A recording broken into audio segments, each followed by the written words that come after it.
Hallelujah hallelujah hallelujah. धन्यवाद तुझे प्रभु आज ये पवित्र दिन रे आज ये उपासना गृह रे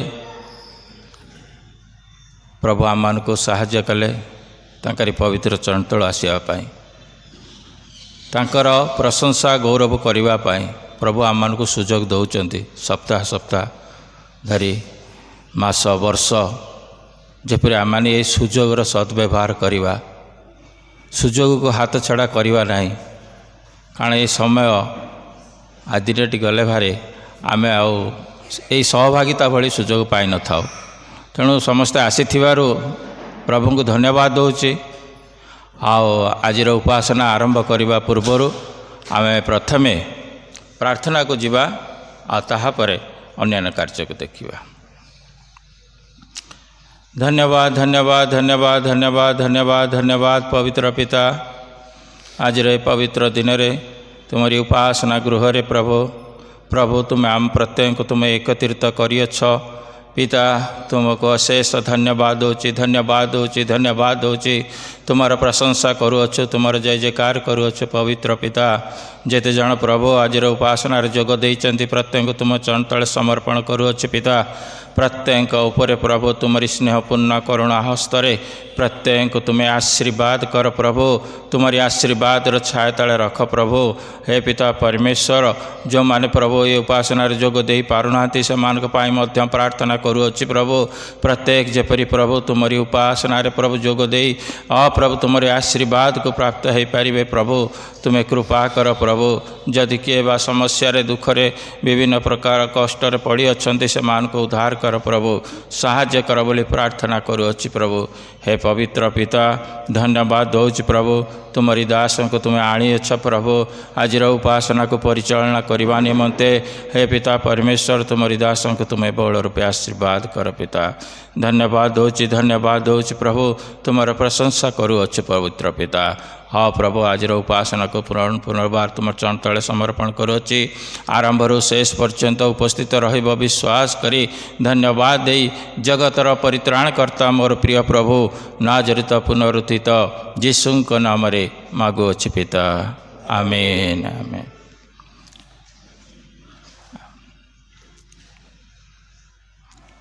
आज आम ताहांकर स्तुति वंदना करिबा गीत माध्यम रे ताहांकर प्रशंसा करिबा आमे समस्ते जानिथिबा गीत कर स्तुति प्रशंसा गान जिहोबांक कर स्तुति प्रशंसा गान 28 नंबर पृष्ठा 80 नंबर गीत 28 पृष्ठा 80 नंबर गीत सियन उपासना संगीत समस्ते जानिचंती समस्ते एका संगे प्रभुंकर से गीतटी को गायकी आम माने प्रशंसा करिबा। कर स्तुति प्रशंसा गान जिहोबांक कर स्तुति प्रशंसा गान कर स्तुति प्रशंसा गान जिहोबांक कर स्तुति प्रशंसा गान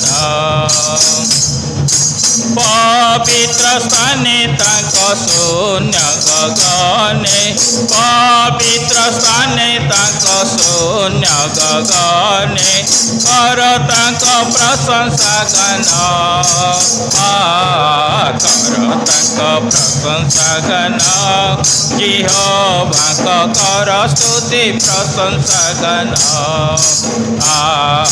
कर स्तुति प्रशंसा गान जिहोबांक कर स्तुति प्रशंसा गान महिमारे पुण्य से तो सर्वशक्तिमान महिमारे पुण्य से तो सर्वशक्तिमान कर तांको संभ्रम गान कर तांको संभ्रम गान जिहोबांक कर स्तुति प्रशंसा गान कर स्तुति प्रशंसा गान जिहोबांक कर स्तुति प्रशंसा गान बेरी तुरी ने बल वीणा बजाओ बेरी तुरी ने बल वीणा बंसी बजाओ सितार बजा बंसी बजाओ सितार बजा यहोवा कर स्तुति प्रशंसा गान कर स्तुति प्रशंसा गान यहोवा कर स्तुति प्रशंसा गान बजाओ कर ताली कर नृत्य गान बजाओ कर ताली कर नृत्य गान नाची उठु धरा भवन नाची उठु धरा भवन यहोवा कर स्तुति प्रशंसा गान कर स्तुति प्रशंसा गान यहोवा कर स्तुति प्रशंसा गान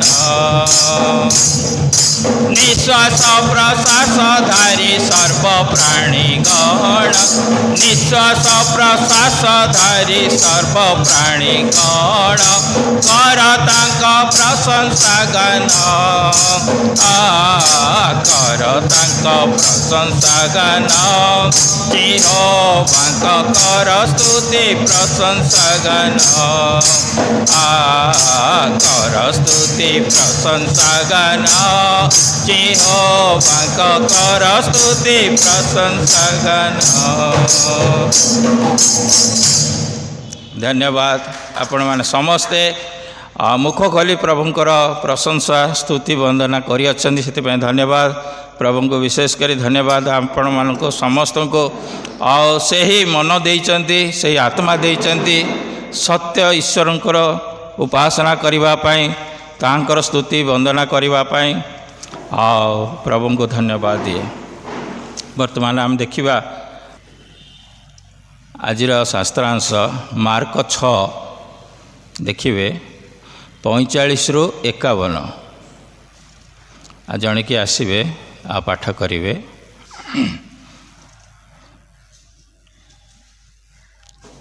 मार्क 6 45 ରୁ 51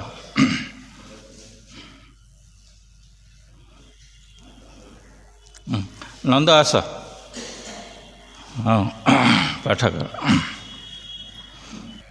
प्रेज द लॉर्ड।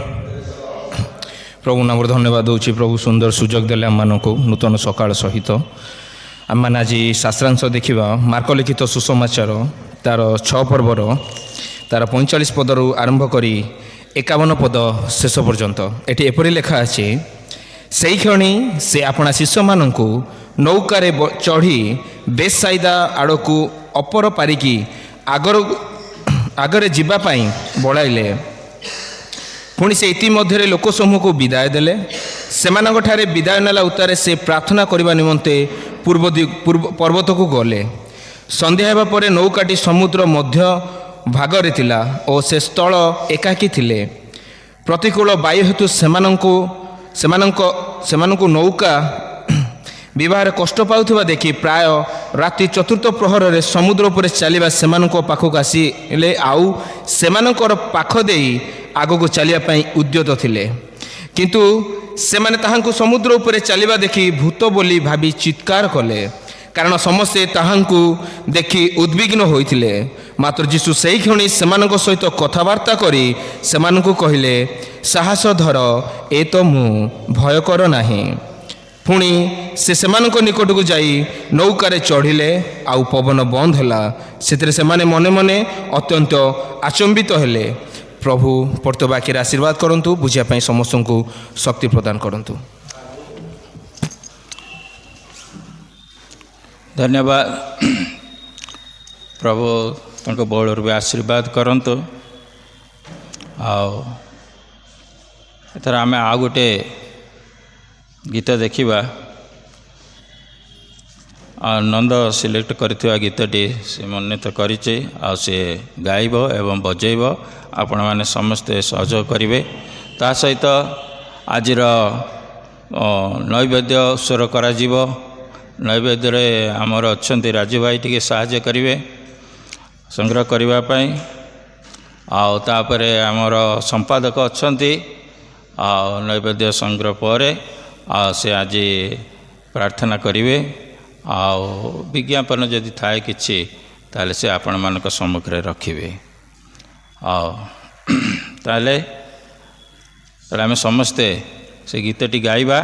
ଗୀତ ଗାଇବା ସଙ୍ଗେ ସଙ୍ଗେ ଆମମାନଙ୍କର ନୈବେଦ୍ୟ ଉତ୍ସର୍ଗ କରାଯିବ, ଦାନ ସଂଗ୍ରହ କରାଯିବ।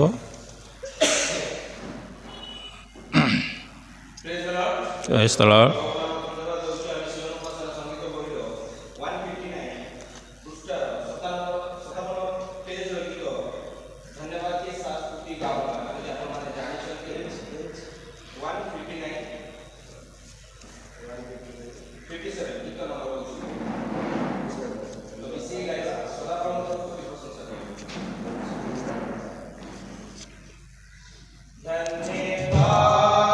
के स्तुति गाऊंगा हे यीशु मेरे खुदा, उपकार तेरे बेसुमार, कोटि कोटि स्तुति धन्यवाद। धन्यवाद के साथ स्तुति गाऊंगा हे यीशु मेरे खुदा, उपकार तेरे बेसुमार, कोटि कोटि स्तुति धन्यवाद। यथा से बढ़ के दिया है अपनी दया से तूने मुझे, योग्यता से बढ़ के दिया है अपनी दया से तूने मुझे, मांगने से ज्यादा मिला मुझे, आभारी हूँ प्रभु में। मांगने से ज्यादा मिला मुझे, आभारी हूँ प्रभु में। धन्यवाद के साथ स्तुति गाऊंगा हे यीशु मेरे खुदा, उपकार तेरे बेसुमार, कोटि कोटि स्तुति धन्यवाद।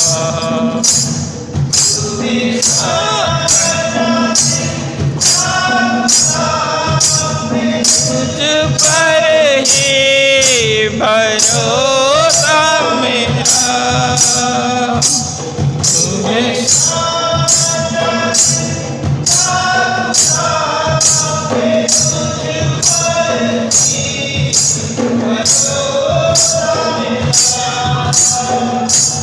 सेवा पूरी करके पाऊँ ना प्रभु ये सदो वरदान।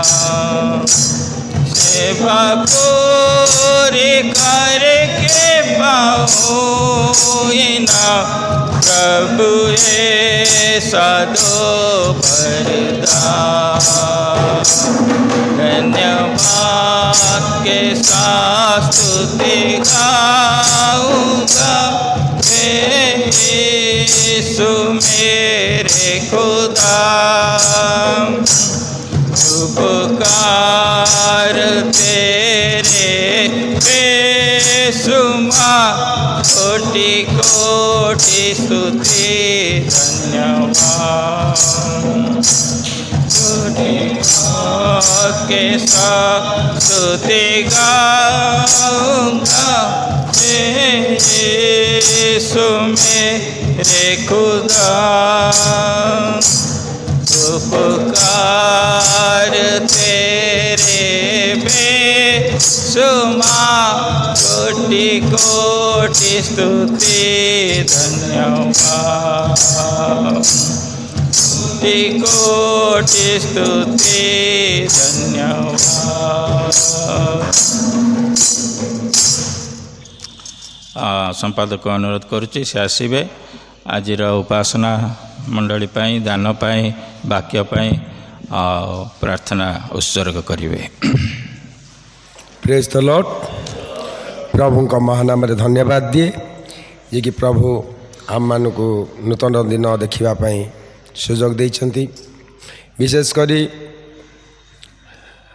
यही मंडली तरफ प्रभुंकर दासों को स्वागत जनवा सहित ख्रीष्टरे नमस्कार जन। चर्चर विज्ञापन जे कि आमर प्रत्येक बुधवार संध्या बेले प्रार्थना होउछि। मोर मंडली की अनुरोध प्रत्येक परिवार आसी प्रभुंकर आशीर्वाद अंशी हुंतु। प्रत्येक दिन बुधवार संध्या प्रार्थना सभारे जोग दियंतु। प्रार्थना को जीवा। Hallelujah hallelujah. धन्यवाद पवित्र पिता, तुम पवित्र महानाम रे धन्यवाद दौची प्रभु। तुम्हें आदि, तुम्हें अंत, तुम्हें तुम्हें प्रभु, तुम्हें अब्राहम का ईश्वर, ईसा का ईश्वर, याकूब का ईश्वर। प्रभु तुम महानाम रे धन्यवाद दौची पिता परमेश्वर। प्रभु यही क्षुद्र मंडली की तुम्हें प्रभु तुम आशीर्वाद हस्तरे धरी रखिच। तुम महानाम रे धन्यवाद दिए। नूतन वर्षर द्वितीय मासर प्रथम सप्ताह पर्यंत मो मंडलीर प्रत्येक परिवार मध्य तुम आशीर्वाद अच्छी। जीवित मानक मध्य नाम स्थान दे बंचाई रखिच। प्रभु तुम महानाम को धन्यवाद दौची बापा। हे पिता परमेश्वर, मोर ये क्षुद्र मंडली की तुम निकट समर्पण करुच्ची पिता। आम मैंने जे किसी एपरी करूँ एपरी योग्यता आमर नहीं पिता। मोर ये क्षुद्र मंडली को तुम चरण तले रखुची प्रभु। मो प्रत्येक परिवार को तुम चरण तले रखुची प्रभु। मो प्रत्येक पिलामान को तुम चरण तले रखुची प्रभु। हे पिता परमेश्वर, मो मंडलीर प्रत्येक परिवार रे तुमर शांति प्रेम आनंद रहू प्रभु। मो पिला माने जो पाठ पढ़ुअछंती पिता, तुम्हें प्रत्येक को आशीर्वाद कर। मो मंडली मध्य जो मैंने असुस्थ अच्छा पिता, तुम निकट प्रार्थना करे तुम से कंटा हाथर स्पर्श दे प्रभु मोर माँ भौणी मानक मो बापा मानक मो भाई मानक तुम्हें सुस्थ कर बोली प्रभु तुम निकट प्रार्थना करुच्छी पिता। तुम्हें साहाय्य कर। एतले प्रभु तुम निकट यही उपासना को तुम निकट समर्पण करुच्ची पिता। आरंभर शेष पर्यंत तुम्हें आम मान सहवर्ती परमेश्वर हुओ प्रभु। आज जो स्वर्गीय रोटी रखी अच्छ प्रभु, यही स्वर्गीय रोटी आहार करने निमंते प्रभु आम मान को से पवित्र आत्मा शक्ति रे साहाय्य कर। प्रभु तुमर दासों को तुम कुर्श तले लुच प्रभु तांकरी मुखरे तुम्हें कथा कह। श्रोता वक्ता उभयंक उपर तुमर से आशीर्वाद हस्त रख। से पवित्र आत्मा को शक्ति रे उत्तप्त कर प्रभु। आज से स्वर्गीय वाक्य को जेपरी आहार करी परितृप्त हबु, तुम वाक्य अनुसार निज जीवन को गढ़ी पारिबु। हे पिता परमेश्वर, तुमर से पवित्र आत्मा को शक्ति आम मान को चालना दियो प्रभु। आरंभर शेष पर्यंत आम मान को सहवर्ती परमेश्वर हो बाबा। हे पिता परमेश्वर, आज तुमर ये मंदिर को जो दान आसी अच्छी पिता, दान को तुम चरण तले समर्पण करुच्ची पिता। जो भंडार रू आसी अच्छी से भंडार को तुम्हें परिपूर्ण कर। ए दान जेपरी तुम राजकार्य व्यवहार हो पार, तुमर गौरव प्रशंसा निमंत प्रभु कार्यकारी हो पार, तुम्हें पिता साहाय्य कर। एतले पिता तुम निकट प्रार्थना करे। मो मंडलीर आवश्यक विषय अनेक अच्छी प्रभु। आमे मनुष्य आमे कहा कहबू, किंतु पिता मु विश्वास कर मो पिता परमेश्वर को आमे मागिबा भाबिया ठारू तुम्हें अधिक परिमाण आम मान को दबा परमेश्वर। मो मंडलीर आवश्यक विषय जहाँ अच्छी प्रभु तुम चरण तले समर्पण करुच्ची। मु विश्वास सहकार प्रार्थना करुच्ची प्रभु तुम्हें मत दब, मो मंडली पाई दब प्रभु। यही विश्वास सहकार तुम निकट प्रार्थना करुच्ची पिता, तुम्हें दया कर। हे पिता परमेश्वर, एते बेले यही उपासनार आरंभर शेष पर्यंत मोर सहवर्ती परमेश्वर हेल। मो मंडलीर प्रत्येक परिवार को तुम्हें जत्न नेल प्रभु ए दान पर तुम आशीर्वाद हस्त रखिल बोली धन्यवाद दे प्रिय प्रभु त्राणकर्ता प्रभु जीशु नाम रे क्षुद्र निवेदन उत्सर्ग करुछि पिता आमेन। धन्यवाद। Hallelujah hallelujah hallelujah. एथर माने वाक्य शुणिबार समय आ प्रभुंकर दास उपासना जोग देइचंती। आज जो शास्त्रांश मनोनीत करियछंती से शास्त्रांशर निगूढ़ अर्थ आम मैंने बुझापी प्रत्येक प्रस्तुत हवा मन ध्यान देकी वाक्य को शुणा निज जीवन में ता पालन करने प्राणपण चेष्टा करवा। प्रभुंकर दास आसी मंडली तरफ हृदयर कृतज्ञता से आसबे आज मनोनीत शास्त्रांश को मंडली सम्मुखें रखिए। आम समस्ते करताली दे तांको स्वागत करवा।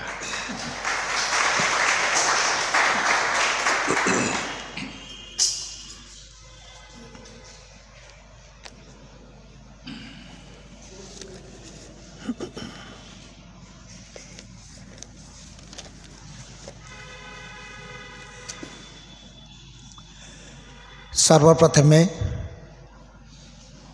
मोर त्राणकर्ता उद्धारकर्ता प्रभु जीशु को धन्यवाद देवा संगे संगे प्रिय मंडली अनेक वर्षर पुरातन मंडलीर कर्मकर्ता विश्वासी भाई भौणी पुणी प्रिय पालकों को मोर हृदय कृतज्ञता एवं धन्यवाद ज्ञापन करे एवं समस्त को मोर ख्रीष्टीय प्रेम नमस्कार जनाए। वाक्य मध्य जीवा पूर्वर आस मैंने पदे प्रार्थना करवा। हे वाक्य रूपी परमेश्वर तुमरी वाक्य जीवंत तुमर वाक्य देवधार खड्गर सदृश जहाँ मानकर अस्थि मज्जा ग्रंथि को भेद करे।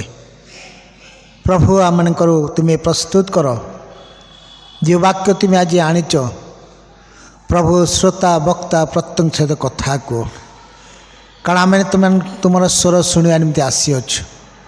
आम पर कौन से ज्ञान बुद्धि शक्ति नहीं प्रभु तुम्हें कथा को आमने शुणा आम मन प्राणात्मक सुस्थिर कर शून्य हस्ते आसीअछु प्रभु पूर्ण हस्ते विदाय दियो।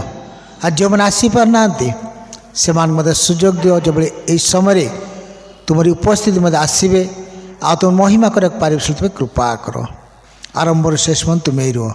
ये छोट प्रार्थना प्रियतम जीशु ने मागुअछु आमेन।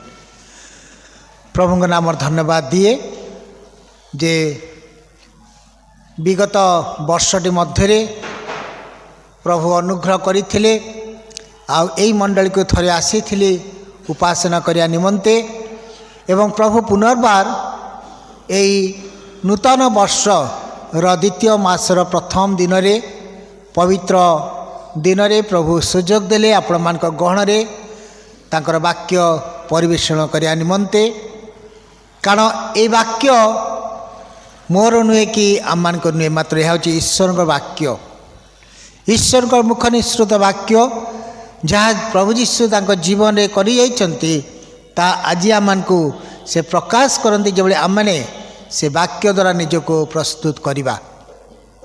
आज जो अंशटी पढ़िलु से अंश आम अति परिचित अनेक समय आम प्रभुंकर दास मान द्वारा शुणीचु एवं अनेक समय आम पढ़ीचु एवं अनेक विषय जानीपारिचु किंतु यही घटनाटी घटवा पूर्वर तार पूर्व घटना गोटे कहवा चाहे जे जीशु जिते गालिली ह्रद कूल बुलुचंती एवं शिष्य मैंने तांकर सेवा कार्य जाइचंती एवं सेवा कार्य शेष कर आसुचंती आओ जीशु समान कहते जे तुमने जाए एक निर्जन स्थान निजर भोजन कर एवं किछि विश्राम कर आ यही भोजन करने को इच्छा कर समय से मैंने व्यतिव्यस्त पड़े आमने कौटी कौन करवा किंतु जीशु समान कहते तुम्हें नौकार निर्जन स्थान जाकि गोटे नौकार भिन्न जगार बसी आ तुमने कौन कर ना भोजन कर आ कारण କହିବାର ଉଦ୍ଦେଶ୍ୟ ଯୀଶୁଙ୍କର ଥିଲା ଯେ ଯୀଶୁଙ୍କ ପାଖକୁ ଅନେକ ଲୋକ ଆସୁଥିଲେ ଯେ ତାଙ୍କର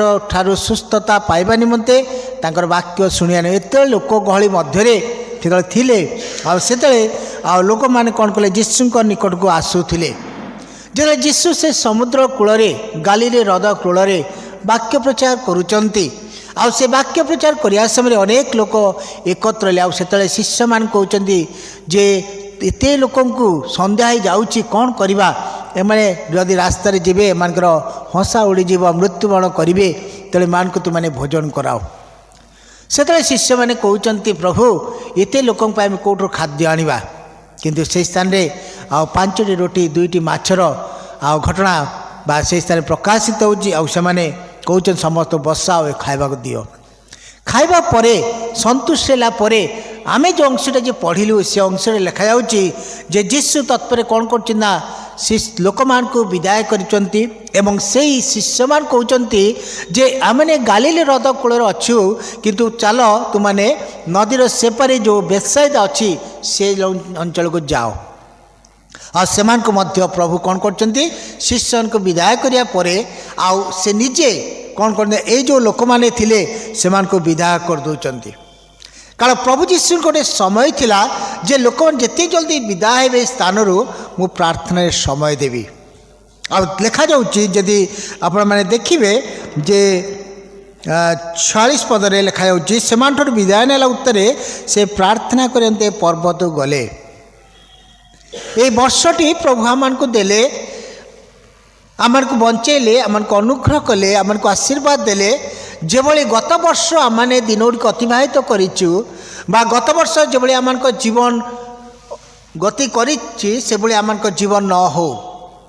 এই ବର୍ଷଟି ମଧ୍ୟରେ ପ୍ରଭୁ ଯେଭଳି ତାଙ୍କର ସମୟ ସେ କାଢ଼ୁଥିଲେ ପ୍ରାର୍ଥନା ନିମନ୍ତେ, ଆଜି ପ୍ରଭୁ ଆମମାନଙ୍କୁ এই ବର୍ଷର ଆରମ୍ଭରେ କହୁଛନ୍ତି ଯେ ଆମେ ପ୍ରତି ସମୟରେ ସମୟର ସଦ୍ବ୍ୟବହାର କରିବା ସଙ୍ଗେ ସଙ୍ଗେ ଆମେ ପ୍ରାର୍ଥନା ପାଇଁ ଅଧିକୃତ ଗୁରୁତ୍ୱ ଦେବା।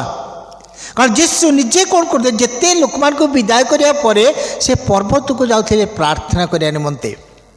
ଆଜି ଖ୍ରୀଷ୍ଟରେ ପ୍ରିୟ ମଣ୍ଡଳୀ ଆମେ ଚିନ୍ତା କରୁ ଯେ ଆଜି ଆମମାନଙ୍କର ବିଶ୍ୱାସୀର ଜୀବନ ବା ଆମମାନଙ୍କର ପ୍ରଭୁଙ୍କର ଜୀବନ ଆଜି କେତେ ପ୍ରାର୍ଥନାଶୀଳ। ବର୍ଷ ଆରମ୍ଭରୁ ଆମେ ଗୋଟିଏ ମାସ ଅତିବାହିତ କରିସାରିଛୁ, କିନ୍ତୁ ଏ ଦ୍ୱିତୀୟ ମାସର ପ୍ରଥମ ଦିନ ଆସିବା ପୂର୍ବରୁ ଆମେ ଚିନ୍ତା କରୁ ଯେ ଏ ବର୍ଷ ମଧ୍ୟରେ ମୁଁ କେତେ ପ୍ରାର୍ଥନାଶୀଳ ଜୀବନ କାଟିଛି, ପ୍ରଭୁଙ୍କ ପାଇଁ ମୁଁ କେତେ ସମୟ ଦେଇପାରିଛି। କାରଣ ପ୍ରଭୁ ଯୀଶୁ ଏତେ ଜନଗହଳି ମଧ୍ୟରେ ଏତେ ବ୍ୟସ୍ତତା ମଧ୍ୟରେ ମଧ୍ୟ ସେ ଯାଉଥିଲେ ପର୍ବତରେ ପ୍ରାର୍ଥନା, କାରଣ ପିତାଙ୍କ ସହିତ ତାଙ୍କର ଏକ ସମ୍ପର୍କ ଥିଲା। ଆଜି ଖ୍ରୀଷ୍ଟରେ ପ୍ରିୟ ମଣ୍ଡଳୀ ଯଦି ଆମେ ଖ୍ରୀଷ୍ଟଙ୍କ ସହିତ ସମ୍ପର୍କ ସ୍ଥାପନ କରିବାକୁ ଚାହୁଁ ବା ଖ୍ରୀଷ୍ଟଙ୍କଠାରୁ ଆଶୀର୍ବାଦ ଅନୁଗ୍ରହ ଦୟା କୃପା ସମସ୍ତ ପ୍ରାପ୍ତ ହେବାକୁ ଚାହୁଁ ତାହେଲେ ଆମମାନଙ୍କ ଜୀବନରେ କ'ଣ ଦରକାର ନା ପ୍ରାର୍ଥନା ଦରକାର। ସେଥିପାଇଁ ଲୁକ 18 ପର୍ବ 1 ପଦରେ ଲେଖାଯାଏ କ'ଣ ନା କ୍ଳାନ୍ତ ନ ହୋଇ ସର୍ବଦା ପ୍ରାର୍ଥନା କରିବା କର୍ତ୍ତବ୍ୟ। କାହାକୁ ଏଠି ଯୀଶୁ କହୁଛନ୍ତି? ଆମମାନଙ୍କୁ, ଶିଷ୍ୟମାନଙ୍କୁ ଯେ ପ୍ରାର୍ଥନା କରିବା କର୍ତ୍ତବ୍ୟ। ଯଦି ଆମେ ଲୁକ ତାର 24 ପର୍ବ ବା ମାଥ୍ୟୁ 24 ପର୍ବ 46 ପଦ ସେଠି ଲେଖା ହେଉଛି ଯେ କ୍ଳାନ୍ତ ନଇ ସର୍ବଦା ପ୍ରାର୍ଥନା କରିବା, ଜାଗି ରହି ପ୍ରାର୍ଥନା କରିବା ବିଷୟରେ ଲେଖା ହେଉଛି। କାରଣ ସେଦିନ ଯୀଶୁଙ୍କ ସମୟରେ ଶିଷ୍ୟମାନେ କ୍ଳାନ୍ତ ହୋଇ ପଡ଼ିଥିଲେ, ସେ ନିଦ୍ରା ଯିବାକୁ ଭାବୁଥିଲେ। ଯୀଶୁ କହିଲେ ଯେ ତୁମାନେ କ'ଣ ଜାଗି ରହି ପ୍ରାର୍ଥନା କର, ପରୀକ୍ଷାରେ ଯେପରି ନ ପଡ଼େ ଏଥିପାଇଁ ଜାଗି ରହି ପ୍ରାର୍ଥନା କର। ପରୀକ୍ଷାରେ ଯେପରି ନ ପଡ଼ ଏଥିପାଇଁ ଜାଗି ରହି ପ୍ରାର୍ଥନା କର। ପରୀକ୍ଷା ଯେପରି ନ ପଡ଼ ସେଥିରେ ଜାଗି ରହି ପ୍ରାର୍ଥନା କର। ଆଜି ଶିଷ୍ୟମାନେ କହୁଛନ୍ତି ଯେ ପ୍ରାର୍ଥନା କରିବା ନିମନ୍ତେ। ଆଜି ବିଶ୍ୱାସୀ ମଣ୍ଡଳୀ ଭାବରେ ଆମେ ବର୍ଷ କେତେ ପ୍ରାର୍ଥନା କରିଛୁ ପ୍ରଭୁଙ୍କ ସହିତ ଆମର ସମ୍ପର୍କ ଯେ କିଭଳି। ଯଦି ପ୍ରାର୍ଥନା କରିଛୁ ତାହେଲେ ଆମର ପ୍ରାର୍ଥନା ଦ୍ୱାରା ଆମେ ସଫଳୀକୃତ ହୋଇପାରିବା। ସେଥିପାଇଁ ଜିରିମିୟା 33 ପର୍ବ 3 ପଦରେ କ'ଣ ଲେଖାଯାଏ? ତୁମେ ଆମର ପ୍ରାର୍ଥନା କର ଆମେ ତୁମକୁ ଉତ୍ତର ଦେବା ଆଉ ତୁମେ ଆମର ମହିମା ପ୍ରକାଶ କରିବ, ନାଇଁ କି? ଦୁଷ୍କର ମହତ୍ ଅଜ୍ଞାତ ବିଷୟ ଜଣେଇବା, କେତେ ସୁନ୍ଦର ବିଷୟ। ଆଜି ସେଇ ବିଷୟ କହୁଛନ୍ତି ଯେ କ'ଣ ନା ଯୀଶୁ ଚାଲି ଯାଉଥିଲେ ପ୍ରାର୍ଥନା କରିବା ନିମନ୍ତେ। प्रभुंकर दासमान जीवन में जदि देखु से प्रार्थनाशील जीवन से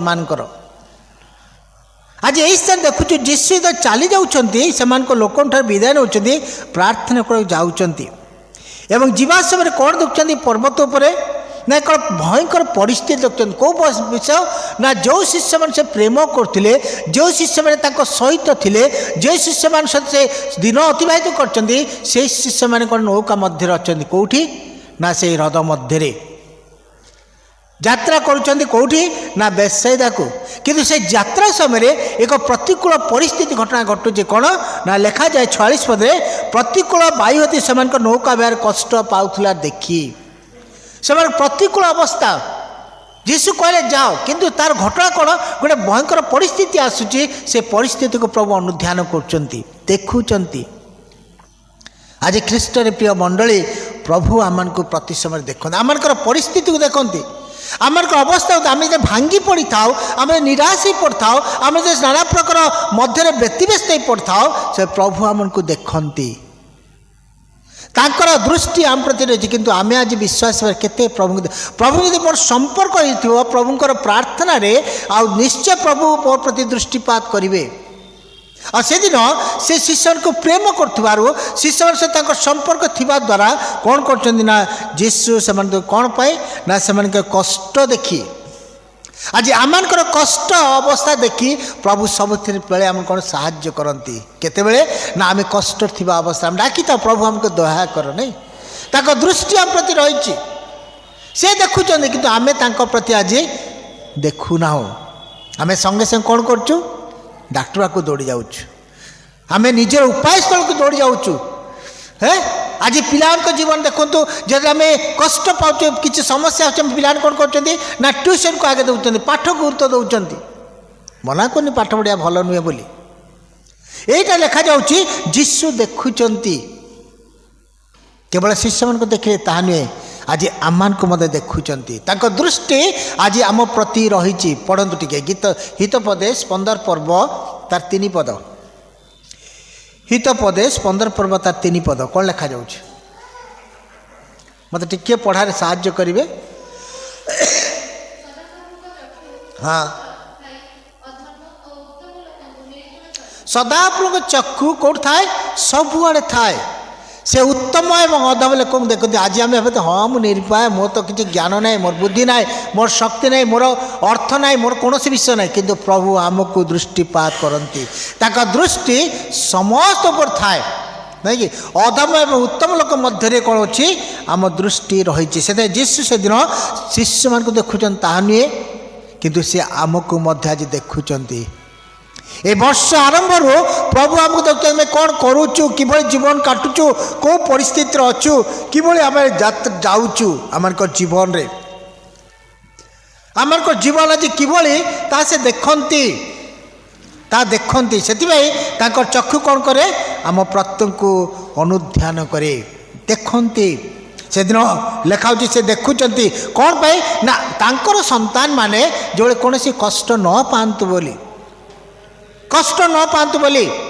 गीत संहिताटे काढ़ा गीत संहिता 33 पर्व तार 13 पदटे देख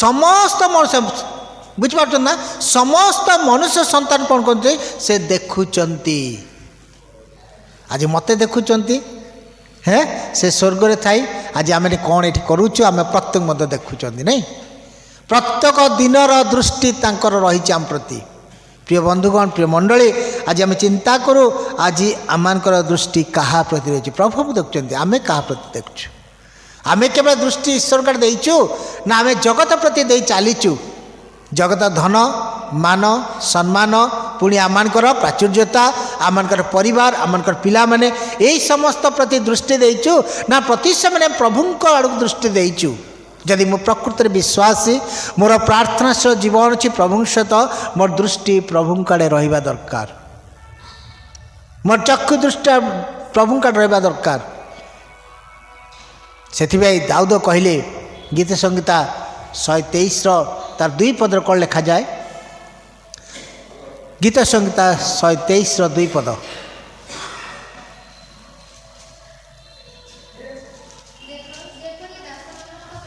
देख जेपरी दासमान चक्षु से कर्तार हाँ हस्त को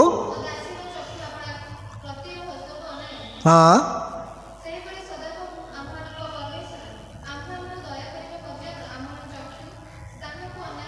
बे सदा आपन चक्षु आम को अनै थाए है केते सुंदर विषय नुहे कि आज प्रभु से कथा कहते जे से दिन कौन हो ना जीशु से कष्ट देखुंट से समस्या देखी कौन करना से निकट को आसुंट जब आम दुख था कष्ट था प्रभु आम निकटवर्ती आम से डाकी था प्रभु आमको डाक शुणु आमको दया कर सी आम निकट आसती से गीत संहिता लिखाला 50:15 लिखा हो कौन हाँ हाँ प्रेज द लॉर्ड कौन करियो ना सी आमर कौन संकट आमको उद्धार करेंगे से प्रभु आम पाखक आसती केतले आसवे कष्ट समय जंत्रा से शिष्य मैंने से कष्ट मत यात्रा करने समय प्रतिकूल बाधा आसवा समय प्रभु तांकर कष्ट लाग से आसिले आज सी आम पाक आसा चाहती आम निमंत्रण करुचु कि आसवा निमंते से पाखक आसा चाहूँगी आम केते ग्रहण करूँ केते निकटवर्ती होइचु से दिन जोन 11 पर्व तार 38 पद लिखा जाए लाजार मृत्युवरण कले कि लाजार प्रति तांकर से मनोभाव थिबा द्वारा लाजार प्रति तांकर स्नेह थिबा द्वारा तांको भल पाउथवा द्वारा से कौन कले जीशु निजे कबर पाखु गले मृत्यु निकट गले और डाकिले हे लाजार तुम्हें बाहरी आस नहीं एक आह्वान जे कौन ना बाहरी आस जीशु निकट को गले एवं डाकिले केवल सेतिक नुहे मात्र माथ्यू तार 8 पर्व 14 पद लिखा जाए जो पितर को शाशु को ज्वर हो जीशु तांको घर को जाए सुस्थता प्रदान कले तो आम जीशु आम निकट को आस चाहूँगी आम स्थान दबा कि आम हृदय स्थान दबा कि वर्षटी आरंभ मध्य आम प्रभु को स्थान सी आम निकट को आस चाहूँगी कारण हृदय मध्य से प्रवेश कले आम जीवन कौन परिवर्तित हो पार प्रकाशित 3 पर्व 20 पद कौन लिखा देखो आम द्वार ठियाई आघात करुचु जे आम रब शुणी द्वार फिटे देव आम ता मध्य प्रवेश करवा आउ सी आम सहित भोजन को आम ता सहित भोजन कर देख प्रभु द्वार ठियाई आघात कर वर्ष आरंभ में प्रभु आम कहते मोर पिला माने तुम हृदय खोली दियो मुझे तुम कष्ट दुख जंत्रणा समस्त नेबी आज से वाक्य प्रभु आज कहते कौन ना जीशु जो पाखक आसुँच से मैंने कौन करना जीशु को भयभीत होती चिरदिन प्रभु रहिले वर्ष वर्ष धर रहिले कि अनेक समय आम प्रभु को चिन्ह पार न था प्रभु चिन्ह पार न था से शिष्य मैंने कौन कले ना जीशु आसिले पाखक एवं जीशु आसवा समय देखुंत कौन ना से चालिक समुद्र पर आसुँच से कौन कहते ये भूत बोली नहीं अनेक समय आम को जीशु को जाना चिन्हबार आम भूल कर दे था केवल आम स्वार्थपर भाव में प्रभु जीशु को कौन कर डाकी था जीशुंर प्रेम को अनुभव कर दुख समय प्रभु दुख नियो दुख लागला प्रभु किए मु किए नहीं अनेक समय है प्रभु आशीर्वाद पाइलु सबकि पाइलु आम भूली जाए नुहे है एमाने प्रभु सहित थिले प्रभु कार्य देखी प्रभुंर से आश्चर्य देखी प्रभुंर महान कार्य अनुभव कर तथापि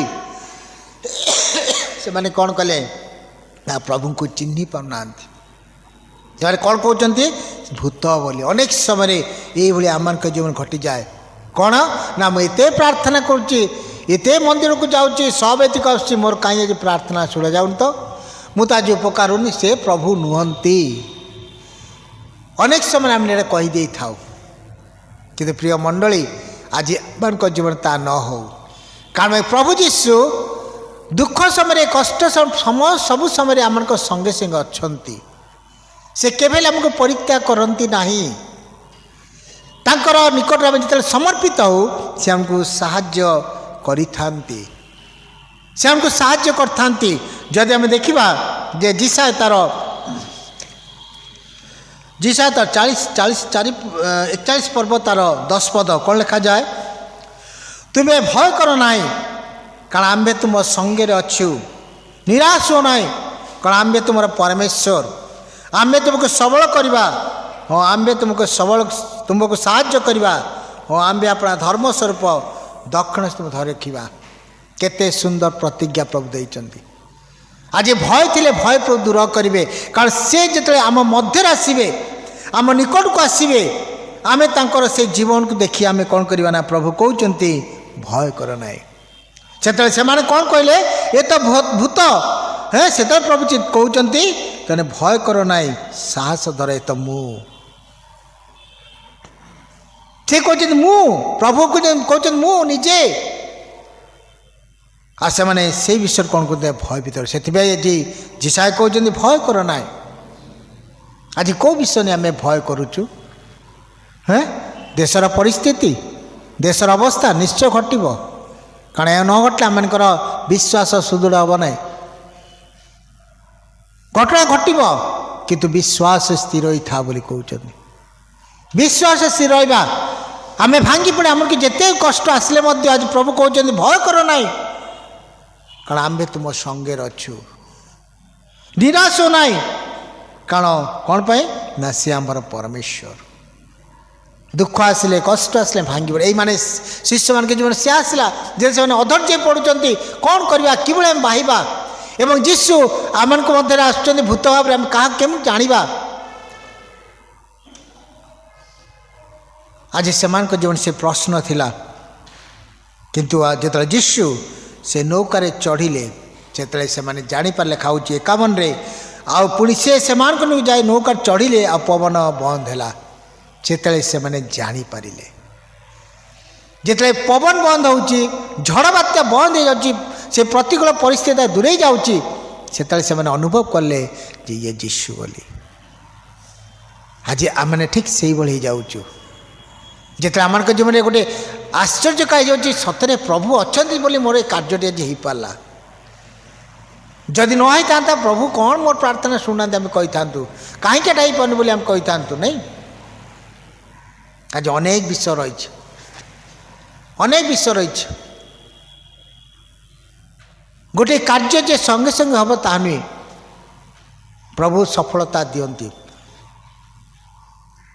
କାରଣ ଆମମାନଙ୍କର ବିଶ୍ୱାସକୁ ସେ ପରୀକ୍ଷା କରନ୍ତି, ଆମମାନଙ୍କର ଧୈର୍ଯ୍ୟକୁ ସେ ପରୀକ୍ଷା କରନ୍ତି, ଆମମାନଙ୍କର ଈଶ୍ୱର ଭରସାକୁ ସେ ପରୀକ୍ଷା କରନ୍ତି।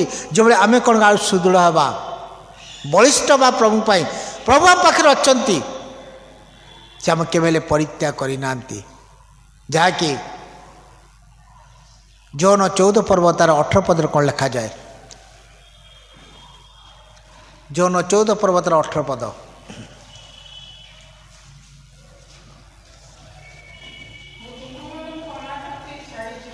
ହଁ ବାସ୍, ସେ ଅନାଥ କରି ଛାଡ଼ିଯିବେନି, ଆମକୁ ଛାଡ଼ୁନାହାନ୍ତି, କାରଣ ସେ ପ୍ରତିଜ୍ଞା ଦେଇଛନ୍ତି ଯୁଗାନ୍ତ ପର୍ଯ୍ୟନ୍ତ ସେ ଆମ ସହିତ ଅଛନ୍ତି। ଯୁଗାନ୍ତ ପର୍ଯ୍ୟନ୍ତ ସେ ଆମ ସହିତ ଅଛନ୍ତି, ପ୍ରତିଜ୍ଞା ଦେଇଛନ୍ତି। କେବଳ ଆମମାନଙ୍କର କ'ଣ ଅଛି? ଧୈର୍ଯ୍ୟ ହରାବାନି, ବିଶ୍ୱାସରେ ବଢ଼ି ଚାଲିବା। ଶିଷ୍ୟମାନେ ଯୀଶୁଙ୍କ ସହିତ ଥିଲେ, ସମସ୍ତ ମଙ୍ଗଳଦାନ ପାଇଲେ, କିନ୍ତୁ ସେମାନେ ଆଜି କ'ଣ ହେଲେ? ଅଧୈର୍ଯ୍ୟ ପଡ଼ିଲେ,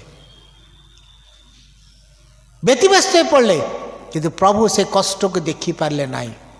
ପ୍ରଭୁ ସେମାନଙ୍କର କଷ୍ଟକୁ ଲାଘବ କରିବା ନିମନ୍ତେ କ'ଣ କଲେ? ସେ ନିଜେ ଆସିଲେ, ଦୁଃଖ ଦୂର କରିବା ପାଇଁ ଆସିଲେ, ଆଜି ଆମମାନଙ୍କୁ ରକ୍ଷା କରିବା ନିମନ୍ତେ।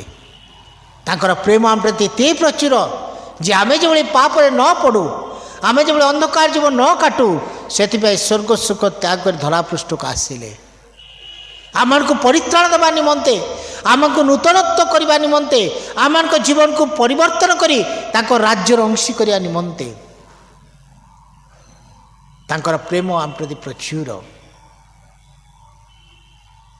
ଆଜି ସେ ଯଦି ଆସିନଥାନ୍ତେ, ଆଜି ଆମେ ତାଙ୍କୁ ଜାଣିପାରିନଥାନ୍ତୁ, କି ଆମେ ସେ ଉଦ୍ଧାରକର୍ତ୍ତାଙ୍କୁ ବୁଝିପାରିନଥାନ୍ତୁ। ଆଜି ପ୍ରଭୁ ସୁଯୋଗ ଦେଉଛନ୍ତି ଯେ ଯେଭଳି ଆମେ ତାଙ୍କୁ ହୃଦୟରେ ସ୍ଥାନ ଦେବା, ତାଙ୍କୁ ପ୍ରଭୁ ବୋଲି ସ୍ୱୀକାର କରିବା ଏବଂ ଆମଙ୍କ ମନରୁ ଭୟ ଦୂର କରି ସେ ଯେ ପ୍ରଭୁମାନଙ୍କର ପ୍ରଭୁ, ସେ ଯେ ରାଜାମାନଙ୍କ ରାଜା, ତା ଆମେ ଜାଣିବା ନିତାନ୍ତ ପ୍ରয়োজন ରହିଛି। ଆଜି ଆମେ ଚିନ୍ତା କରୁ ଯେ এই ସମସ୍ତ ମଧ୍ୟ ଦେଇ ଆଜି ପ୍ରଭୁ ଆମର କ'ଣ ଚାହାନ୍ତି, ପ୍ରଭୁ ଆମର କ'ଣ ଚାହାନ୍ତି। କାରଣ ଯେତେବେଳେ ପ୍ରଭୁ ଆମ ମଧ୍ୟକୁ ଆସିଯିବେ ଆମର ସମସ୍ତ ସମସ୍ୟା ଦୂର। କାରଣ ସେଦିନ ସେ ନୌକାରେ ଯେତେବେଳେ ପ୍ରବେଶ କଲେ ବା ନୌକାରେ ଯେତେବେଳେ ପାଦ ଦେଲେ ସେତେବେଳେ ସମସ୍ତ ବନ୍ଦ ହୋଇପାରିଲା। ଯେତେବେଳେ ଆମ ହୃଦୟ ମଧ୍ୟକୁ ଆମ ଜୀବନ ମଧ୍ୟ ପ୍ରଭୁ ଆସିବେ ସେତେ ଆମର ସବୁ ଦୁଃଖ ଚିନ୍ତା ଦୂର ହେବ, ସବୁ କଷ୍ଟ ଦୂର ହେବ, ସବୁ ଭାବନା ଦୂର ହେବ ଏବଂ ସେ ଆମମାନଙ୍କର ସାହାଯ୍ୟକାରୀ ପରମେଶ୍ୱର। ସେଥିପାଇଁ ଦାଉଦ କହିଲେ ଯେ ମୁଁ ପର୍ବତ ଉର୍ଦ୍ଧ୍ୱ କରିବି, କେଉଁଠୁ ମୋର ସାହାଯ୍ୟ ଆସିବ? ମୋର ସାହାଯ୍ୟ ସଦାପ୍ରଭୁଠୁ ଆସେ ନାହିଁ। ଦାଉଦଙ୍କର ବିଶ୍ୱାସ ଓ ଭରସା ପ୍ରଭୁଠାରେ ଥିଲା। ସେ ପ୍ରତି ସମୟରେ ପ୍ରଭୁଙ୍କ ଉପରେ ନିର୍ଭର କରି ଚାଲୁଥିଲେ। ଆଜି ଜୀବନରେ ଆମେ ବଞ୍ଚିଛୁ ସତ, ମଙ୍ଗଳଦାନ ଆଶୀର୍ବାଦ ପାଇଛୁ ସତ, ସମସ୍ତ ଉତ୍ତମତା ପାଇଛୁ ସତ, କିନ୍ତୁ ଆଜି ଆମେ ପ୍ରଭୁଙ୍କର କେତେ ହେଇପାରିଛୁ? ପ୍ରଭୁଙ୍କର ପ୍ରେମ ଅନୁଗ୍ରହ ପ୍ରାପ୍ତ ହେଇଛୁ, ପ୍ରଭୁଙ୍କର ଆଶୀର୍ବାଦ ପ୍ରାପ୍ତ ହେଇଛୁ, କିନ୍ତୁ ଆଜି ଆମମାନଙ୍କ ମଧ୍ୟରେ ସେ ଭୟ ଆଜି ଦୂର ହେଇପାରୁନାହିଁ, ଦୂର ହେଇପାରୁନାହିଁ। ଦ୍ୱିତୀୟ ବିବରଣୀ ତାର 31 ପର୍ବ ତାର 8 ପଦରେ ଦେଖନ୍ତୁ। ଦ୍ୱିତୀୟ ବିବରଣୀ 31 ପର୍ବ ତାର 8 ପଦ। ପୁଣି ସଦାପ୍ରଭୁ ସେ ଆପେ ତୁମର ଅଗ୍ରଗାମୀ ହୋଇ ଗମନ କରୁଅଛନ୍ତି, ସେ ତୁମର ସଙ୍ଗୀ ହେବେ, ସେ ତୁମ ପ୍ରତି ନିରସ୍ତ ହେବେ ନାହିଁ, କିଏ ବା ତୁମକୁ ତ୍ୟାଗ କରିବେ ନାହିଁ। ଭୟ କର ନାହିଁ କି ହତାଶ ହୁଅ ନାହିଁ। କେତେ ସୁନ୍ଦର ସେଦିନ ଇସ୍ରାଏଲ ଲୋକଙ୍କ ପାଇଁ ସଦାପ୍ରଭୁ କହୁଛନ୍ତି କ'ଣ ତୁମେ ଅଗ୍ରଗାମୀ ହେବ, ଗମନ କରିବ, ତୁମର ସଙ୍ଗୀ ସେ ହେବେ। ଆଜି ସିଏ ଆମର ସଙ୍ଗୀ। এই নূতন ବର୍ଷ ଚଲା ପଥରେ ଯଦି ଆମେ ପ୍ରଭୁଙ୍କୁ ଧରିଥିବା, ପ୍ରଭୁଙ୍କ ସହିତ ଜୀବନ କାଟୁଥିବା, ଯେତେ ଝଡ଼ଝଞ୍ଜା ଆସିଲେ ମଧ୍ୟ, ଯେତେ ବିପଦ ଆସିଲେ ମଧ୍ୟ ମନର ସବୁ ବିଷୟ ଦୂର ହେବ, ସବୁ ବିଷୟ ଦୂର ହେବ। ଆଜି ପ୍ରଭୁ ଆମଠାରୁ ତାହିଁ ଆଶା କରନ୍ତି, ତାହିଁ ଆଶା କରନ୍ତି। ତେଣୁ ଆଜି ଆମମାନଙ୍କ ଜୀବନ ଆମେ ଦେଖୁଛୁ ଯେ ପ୍ରଭୁ ଯଦି ଆମମାନଙ୍କ ଜୀବନରେ ସେ ତାଙ୍କର ମହାନତା ପ୍ରକାଶ କରୁଛନ୍ତି, ତାହେଲେ ସେ ଆମକୁ କେବେ ହେଲେ ଏକାକି ଛାଡ଼ି ଚାଲିଯିବେ ନାହିଁ। ସେ ଆମ ସହିତ ପରମେଶ୍ୱର ଅଛନ୍ତି, ଆମର ସମସ୍ତ ଭାର ସେ ବହନ କରନ୍ତି। ସେଥିପାଇଁ ପ୍ରଥମ ପିତର 5:7 ଲେଖାଯାଏ ଯେ ତୁମମାନଙ୍କର ସମସ୍ତ ଚିନ୍ତାର ଭାର ତାହାଙ୍କ ଉପରେ ପକାଅ, ତାରେ ସେ ତୁମମାନଙ୍କୁ ଚିନ୍ତା କରନ୍ତି ନାହିଁ। ଆମର ଚିନ୍ତା, ଆମର ଭାବନା, ଆମର କଷ୍ଟ ଯନ୍ତ୍ରଣା ସବୁ କ'ଣ କରିବା ନା ପ୍ରଭୁଙ୍କ ହସ୍ତରେ ଦେଇଦେବା। ଯଦି ଅଭାବ ରହିଛି, ଯଦି ଖାଦ୍ୟର ଆବଶ୍ୟକତା ରହିଛି, ପିନ୍ଧିବାର ଆବଶ୍ୟକତା ରହିଛି, ସେଇ ପ୍ରଭୁ ହିଁ ଦେବେ। କାରଣ ମାଥ୍ୟୁ 5 ପର୍ବରେ ଲେଖା ହେଉଛି, 6 ପର୍ବରେ 25ରୁ ଲେଖା ହେଉଛି ଯେ କ'ଣ ଖାଇବ, କ'ଣ ପିନ୍ଧିବ, ସେଥିପାଇଁ ଭାଳ ନାହିଁ। କାରଣ ସଦାପ୍ରଭୁ ଆମମାନଙ୍କୁ ଯୋଗାନ୍ତି। ସେ ଆମମାନଙ୍କର ଯୋଗାଇବା ପରମେଶ୍ୱର, ସେ ଆମମାନଙ୍କୁ ସାହାଯ୍ୟ କରିବା ପରମେଶ୍ୱର। ସେ ଆମମାନଙ୍କୁ ସବୁ ସମୟରେ, ସବୁ ଅବସ୍ଥାରେ, ସବୁ ବିଷୟରେ ଆମମାନଙ୍କୁ ଅନୁଗ୍ରହ ପ୍ରଦାନ କରନ୍ତି।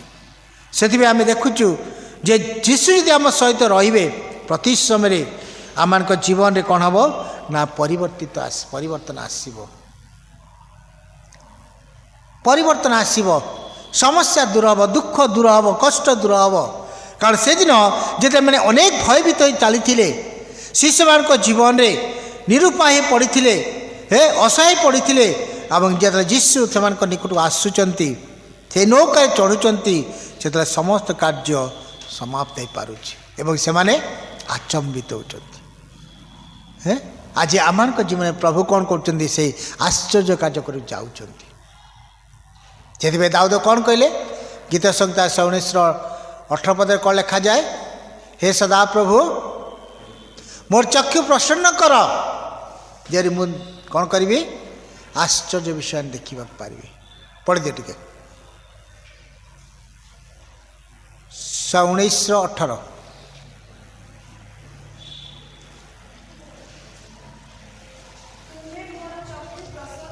ହଁ,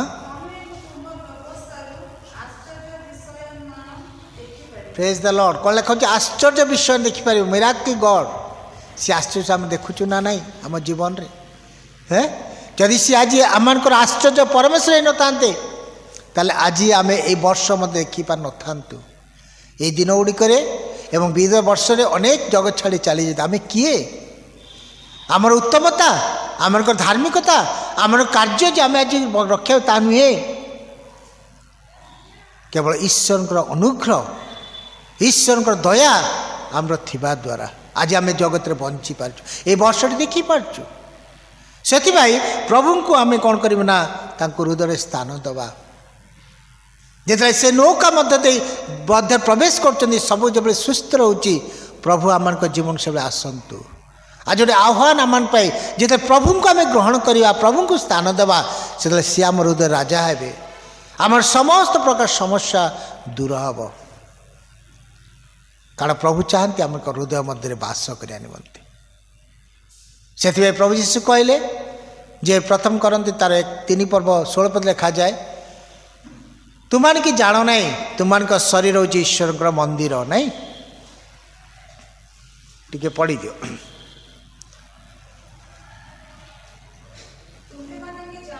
ହଁ ହଁ ବାସ୍ ଈଶ୍ୱରଙ୍କ ଆତ୍ମା, ଯଦି ଈଶ୍ୱରଙ୍କ ଆତ୍ମା ମୋ ପାଖରେ ଅଛି, ମୁଁ କୌଣସି ଚିନ୍ତିତ ହେବି ନାହିଁ, କୌଣସି ଚିନ୍ତିତ ହେବି। କାରଣ ସେ ମୋ ସହିତ ଅଛନ୍ତି।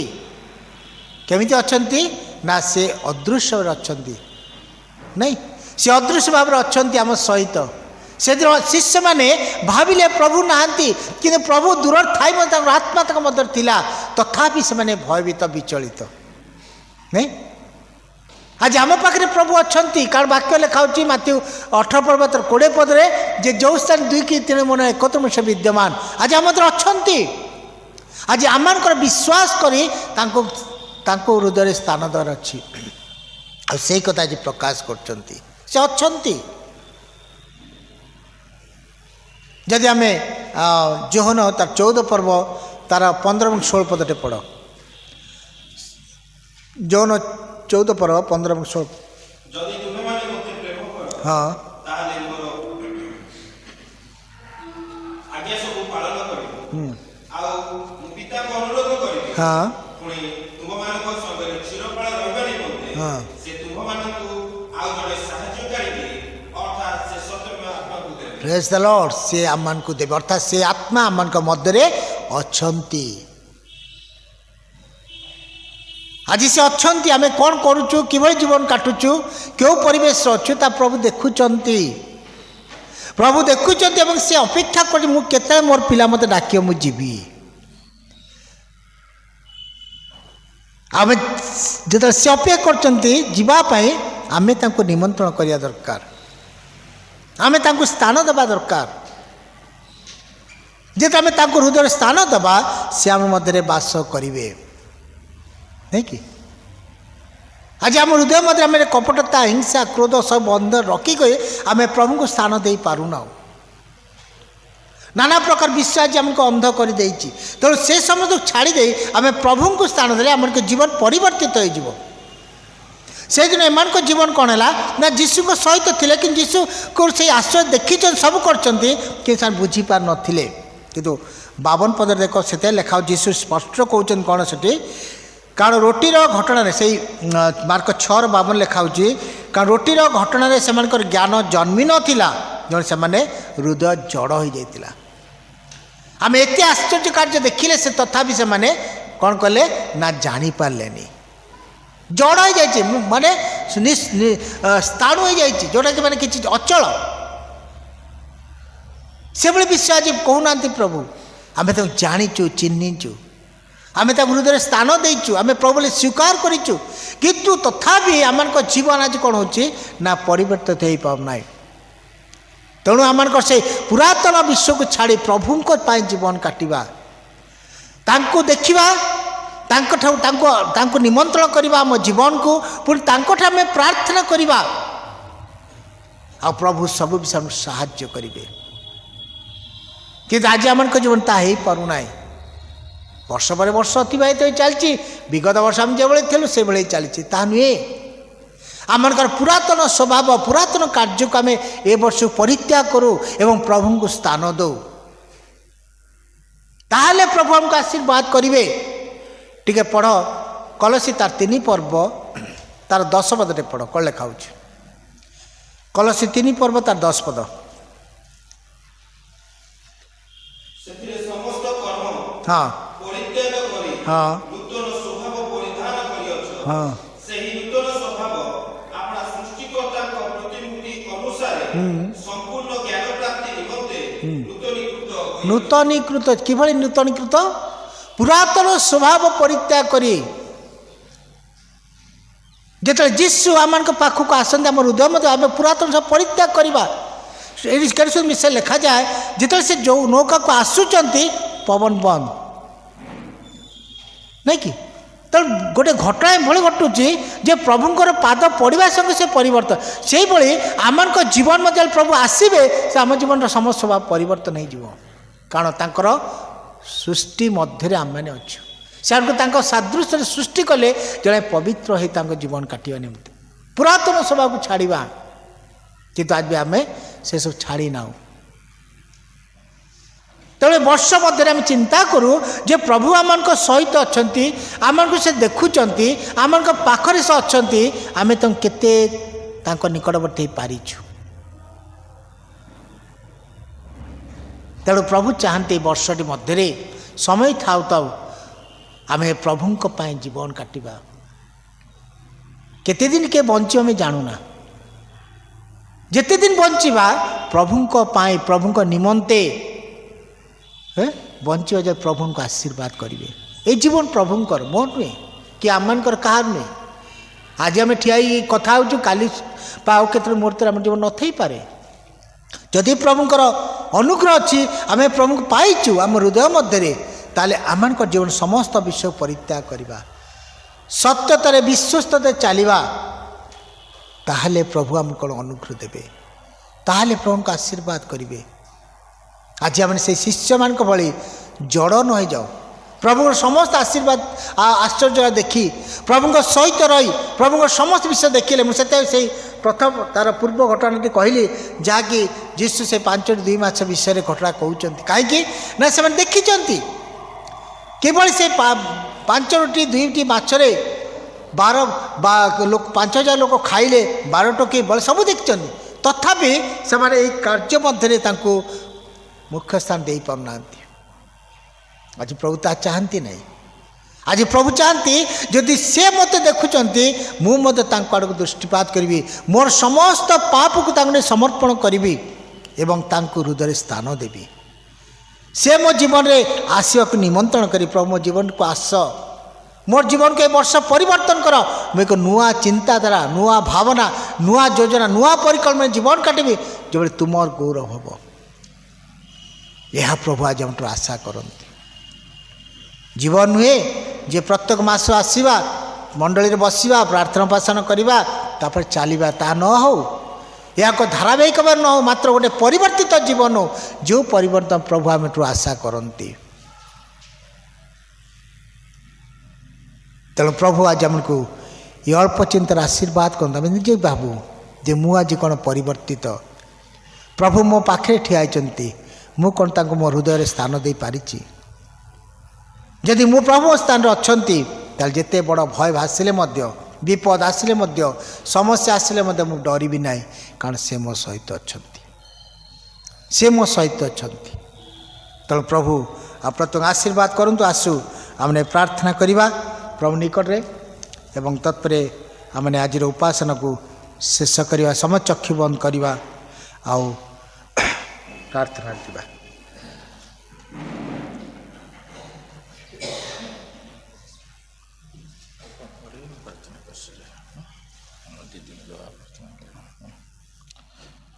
Hallelujah, hallelujah, hallelujah. ସମସ୍ତେ ଆଜିର ମନୋନୀତ ଶାସ୍ତ୍ରାଂଶର ବିଷୟ ସବୁ କ'ଣ ସମସ୍ତେ ଭଲ ଭାବରେ ବୁଝିଲେ। ଆଉ ସମସ୍ତେ ଯେପରି ସେହିଭଳି ପ୍ରଭୁଙ୍କ ଠାରେ ଲାଗି ରହି ପ୍ରାର୍ଥନାଶୀଳ ଜୀବନ କାଟି ବିଶ୍ୱାସରେ ଯେପରି ଦୃଢ଼ ହୋଇ ରହିବା, ଆଉ ସେହିଭଳି ମନ ପ୍ରଭୁ ସମସ୍ତଙ୍କୁ ଦିଅନ୍ତୁ। ଏତେବେଳେ ପ୍ରଭୁଙ୍କର ଦାସ ଅମଲ ଦାସ ଆଜ୍ଞା तांकर सहधर्मणी आजिर उपासनार जोग देइचंती मु तांको अनुरोध करी से आसवे आम समस्त प्रार्थना उत्सर्ग करेंगे तापर प्रभुंकर दास सी शेष प्रार्थना आशीष प्रार्थना करी प्रार्थना शेष करेंगे।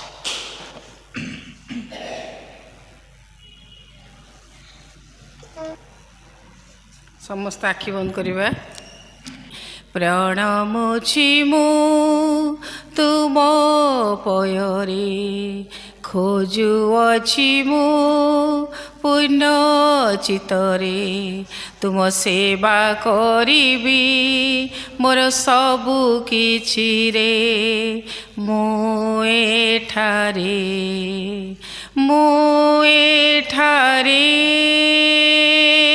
प्रभु मु एठारे प्रभु मु एठारे। हाँ प्रभु तुम्हें आम केते विश्वस्त मनोयोगी परमेश्वर ए नूतन वर्षर द्वितीय मासर प्रथम दिन में प्रिय मंडलीगत भाव में आम मानक महान सुजोग महान आशीर्वाद दे महान वाक्य दे पवित्र गृह मध्य आज मंडली मध्य आम मानकर पर अयोग्य दास दासी मानक आणिल गभीर चिंताधारा दे छाड़ीदेल आम मानक वर्ष सारा पाई प्रभु आम तुम सहित लगी रम तुमको अधिक स्थान देबू अधिक सहभागितार प्रार्थना आम किपरि दिन काटिछु ताहा आज आम मान को प्रांजल भाव में बुझाई देथिबारु धन्यवाद दौछु बापा। प्रिय मंडली को आशीर्वाद कर मंडलीर कर्मकर्ता मानकु कर्मकर्त्री मानकु दास दासी मानकु से मानकर प्रभु अनुकूल्य से मानकर माँ सभा प्रार्थना सभा को रखुछु प्रभु तुम्हें आशीर्वाद युक्त कर प्रभु एते दूर रे थाई मध्य से माने आम मानकर मंडलीगत भाव में सहभागितार आसंती धन्यवाद दौछु प्रभु। आज ये मंडली को आशीर्वाद कर से जदि परिवार गुड़िकर किए असुस्थ अच्छी जीशु नाम रे आज वाक्य पठाई दिव्य सुस्थता आरोग्यता दियो।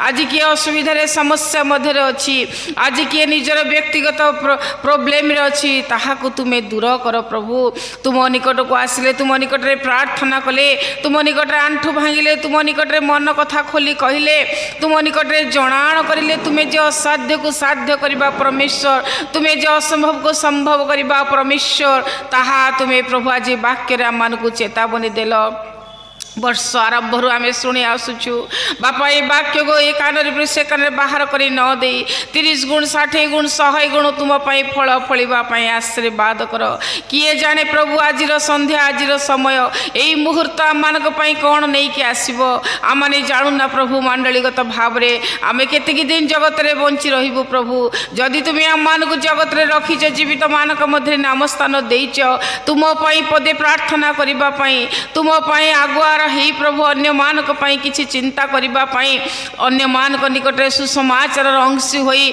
तुम वाक्य वितरण करू करू प्रभु तुमर स्वर्ग राज्य रे प्रवेश करबा को दियो एही वाक्य को खोलिबा को दियो एही वाक्य को देखिबा को दियो एही वाक्य आज हम मानक पई प्रदीप पथ पई आलुओ हेउ राजा एही परिवार एही मंडल आज अनेक तुम पई उठी छंती अनेक बड़ बड़ स्थान रे चाकरी करी तुम पई गौरवर अभिषिक्त हेई पारि छंती एही मंडल रे पालक पई आशीर्वाद करूछु तांको तांकर परिवार को तांकर सेवा कार्य को आशीर्वाद कर कर्मकर्त्री मान कर्मकर्ता मान को सभापति सेक्रेटरी प्राचीन मान को आशीर्वाद कर जदि कहारी असुविधा थाए किसी समस्या थाए किसी चिंता थाए आज वाक्य पठाई से मान को तुम्हें शांति सांत्वना दियो प्रभु। हाँ बापा कुनी कुनी पिला मान को आशीर्वाद कर युवा युवती मान को आशीर्वाद कर प्रभु आगामी दिन मानक गृह को परिपूर्ण करी तुमर राज्य आगमन पर्यंत तुम पाई विश्वस्ततार प्रार्थना विश्वास भरोसा अग्रसर होगापी करुणा कर राजा मनुष्य देखापी सेवा न करी प्रकृत आत्मा सत्य तुमको जीवन प्रथम स्थान दे आगुआर होगापी करुणा कर प्रभु। सो गौरव रक्षण उद्योगी पिता परमेश्वर तुम्हें आह्वान कर जिहोवा जिरी परमेश्वर रोग सुस्थ करी जिहोवा राफा परमेश्वर तुम्हें आह्वान कर प्रार्थना श्रवण करी उत्तर दान करी জীবিত ইমানুয়েল পরমেশ্বর বলি আমি তোমাকে আব্বা পিত বলি ডাকিবার সৌভাগ্য পাইছু। মহান পরমেশ্বরଙ୍କୁ পাইছু, মহান রাজাଙ୍କୁ ଆମେ ପାଇଛୁ। ଏ ପ୍ରକାର ରାଜାଙ୍କର କିଏ ବା ସେବା ନ କରିବାକୁ ଦୌଡ଼ି ଆସିବ। ପ୍ରଭୁ ଗୋ ଆଗାମୀ ସପ୍ତାହରେ ଏହି ଗୃହକୁ ପୂର୍ଣ୍ଣ କରି ତୁମ ଗୌରବ ତୁମେ ନିଅ। ଜାଣତରେ ଅଜାଣତରେ କାୟ ମନ ବାକ୍ୟରେ କଥାବାର୍ତ୍ତା ଚିନ୍ତାରେ ଆମର ପାପ କ୍ଷମା କର। ତୁମର ଦାସଙ୍କୁ ଆଶୀର୍ବାଦ କର, ପରିଚାଳନା କରୁଥିବା ଭକ୍ତ ଦାସଙ୍କୁ ଆଶୀର୍ବାଦ କର। ଉପସ୍ଥିତ ପ୍ରତ୍ୟେକଙ୍କୁ ଆଶୀର୍ବାଦ କରି ଏହି ମଣ୍ଡଳୀ ଉପରେ ତୁମର ଆଶୀର୍ବାଦର ବାରି ସିଞ୍ଚନ କରିଲ ବୋଲି ଧନ୍ୟବାଦ ଦେଇ କ୍ଷୁଦ୍ର ପ୍ରାର୍ଥନା ଯୀଶୁ ବାପାଙ୍କ ନାମରେ ଉତ୍ସର୍ଗ କରୁଅଛୁ। ଆମେନ୍। ଆଶା ଆମେ ପ୍ରଭୁ ଶିଖାଇଥିବା ପ୍ରାର୍ଥନା କରିବା। ଆହ୍ୟା ମାନଙ୍କ ସ୍ୱର୍ଗସ୍ଥ ପିତା, ତୁମ ନାମ ପବିତ୍ର ବୋଲି ମାନ୍ୟ ହଉ। ତୁମ ରାଜ୍ୟ ଆସୁ, ଯେପରି ସ୍ୱର୍ଗରେ ସେପରି ପୃଥିବୀରେ ତୁମର ଇଚ୍ଛା ସଫଳ ହେଉ। ଆଜି ଆମମାନଙ୍କୁ ପ୍ରୟୋଜନୀୟ ଆହାର ଦିଅ। ଆମ ଜୀବନରେ ଯେ ଅପରାଧୀମାନଙ୍କୁ କ୍ଷମା କରିଅଛୁ, ସେହିପରି ଆମମାନଙ୍କର ଅପରାଧ ସବୁ କ୍ଷମା କର। ପରୀକ୍ଷାରେ ଆମକୁ ଆଣ ନାହିଁ, ମନ୍ଦରୁ ରକ୍ଷା କର।